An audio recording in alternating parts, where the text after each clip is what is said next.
Hi, hello, everyone, and welcome to my channel, Healing with Hope and Encouragement. Today, I am going to talk about my bestie, what my testy bestie told me during stroke rehab. Three important lessons that changed my life during my stroke rehab. I faced moments when I felt stuck. It's not all hunky dory, go, go, go, go, all positives. It's an uphill, downhill battle. And there were days when I felt overwhelmed, stuck, and even isolated, even though I was surrounded by people. So sometimes it felt like one step forward, two step backwards, literally one step at a time. But sometimes it felt that way. I had, complications like migraines. I still do have them that I was experiencing for the first time and didn't know what these headaches meant. Was I having another episode? I mean, one night I even went back to the emergency room because the headaches were so bad. And they told me, no, this is your new life. And so, face many, many different challenges.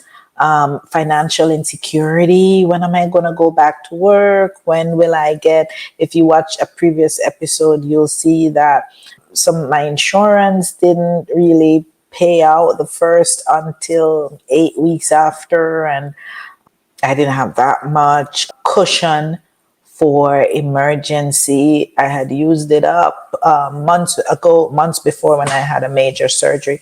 And so there's so many things that happened, and you feel like I felt like I was going forward but backwards, or I was just staying in motion. And so managing on my own seemed also daunting when it was time to go home. And I went home. Could I keep this up forever? I couldn't keep my private aid forever. When I initially came home, I had a private aid from an agency who would be with me during the days, take me sometimes for 9 hours for the day, take me to the rehab to do my exercises, help me with my, daily activities and food. And I know I couldn't afford to keep that aid forever. So many times there were down feelings. Are you suffering and having some of those down feelings too? And even if you're not, just living a regular life, are you having some overwhelming feeling? In those moments, my best friend, my bestie, and she is a testy bestie. She will tell you things even when you don't like it. But that's why I call her my testy bestie. But she gave me three pieces of advice, among others. But it changed my mindset and helped me to keep moving forward. And I'm going to share three of those lessons with you, along with biblical encouragement, as usual, that kept me going. And I'm hoping that they will give you some hope and inspiration in whatever challenges that you are facing today. The first one is acceptance. Accept where you are and move forward. It sounds daunting, but in order to move ahead, we really have to accept what's going on with us now so we can figure out what we're going to do about it. My friend reminded me to stop fighting against the reality. And instead of focusing on what I can't do, I needed to focus on what I can do and what I should do. Acceptance doesn't mean that you're giving up, or it doesn't mean that what's happening to you is not happening, but it means that you can acknowledge your starting point so you can build from there. So example, there was a specific moment in rehab when I struggled with frustration about my entire progress, but then I had to embrace assistance, and that shifted my perspective.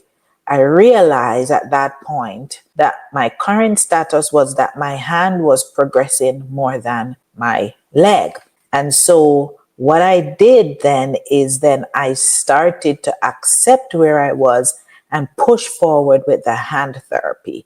Yes, I was doing therapy with the rest, but they told me about an optional class that I could do for hand therapy that involved kind of after hours work with the occupational therapist. They said it was optional, but they thought I was a good candidate for that class. And so I went in the class and I did more than I was really prescribed for me. I did some extras.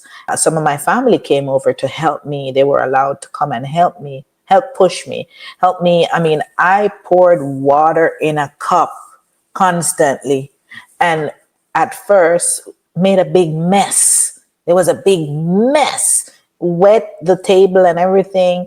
But those exercises were helping me to regain the strength that I need. I probably can show you a video of when I was able to do it without any issues after a while. But at first, it was a mess all over. And so I really realized, accepted where I was, and I worked on what was more, made more sense to work on. And so that's when I really doubled up on my hand activity.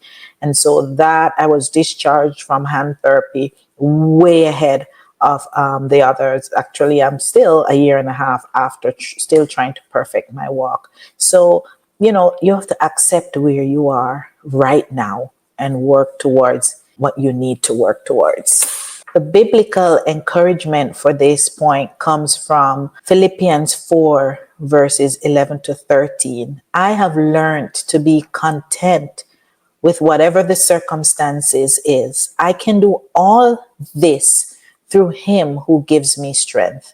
This verse reminds us that God equips us with strength to accept where we are and to move forward. The second point my Testy Bestie told me was, you always need someone to lean on. No one can face challenges alone. And having people to lean on, whether it's a friend, friends, or family, or a therapist, makes all the difference. My friend, my Testy Bestie, lived 3 hours away. However, her presence in person when she did come to do my hair or to have church with me on a Saturday, when she did come, the presence and encouragement were carried me through. And when she couldn't come in person, she was on the telephone. So she knows more about my migraines than anyone else. She even knows my migraine voice. And that helped me, that supported me during my tough times. Even when words weren't needed, she could be there, quiet, silent on the phone. So, do you have a specific moment when someone encouraged you and their presence carried you through? You can share that in our comments. Another person that really encouraged me was the nurse manager for the rehab. She saw me one day when I went to therapy, how disappointed and discouraged I was. And I went back to my room. And very shortly after, she came into the room and she said, I saw you try out there, and I saw you feeling like a failure. And she said, I want to tell you something. I had what you had 2 years ago, and look at me now.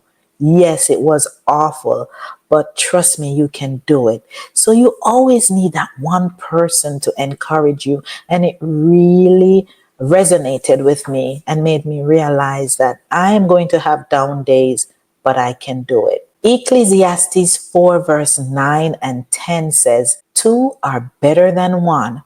If either of them falls down, one can help up the other. So God places people in our lives to support us, just as he calls us to lean on him when we are weak. The third point my Testy Bestie told me was, just a few is still okay. So sometimes when you're down, you feel like you only have a minimal amount of people to support you, and that's okay.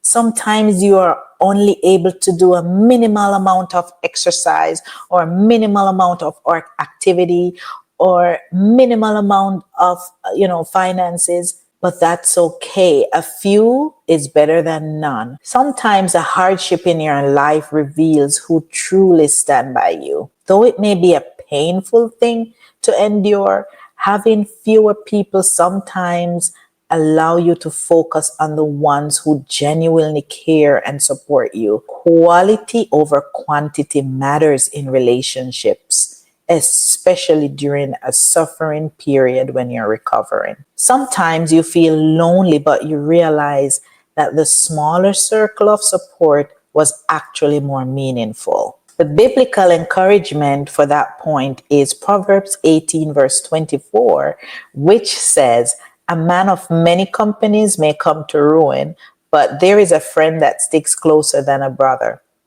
Even when others step away, there is one friend. God remains our constant companion, walking with us through every challenge." So, my testy bestie reminded me to accept where I was, lean on others, and to embrace the beauty of a smaller but a stronger circle of support. So, no matter what you're facing, these truths can transform your journey.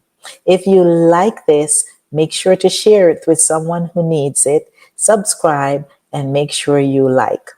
So, acceptance, leaning on others, and finding strength in a few good people and in God can carry you through any trial. Which one of these lessons spoke to you most today? Put it in the comments. Remember, Matthew 11, verse 28 says, "Come to me, all you who are weary and burdened, and I will give you rest."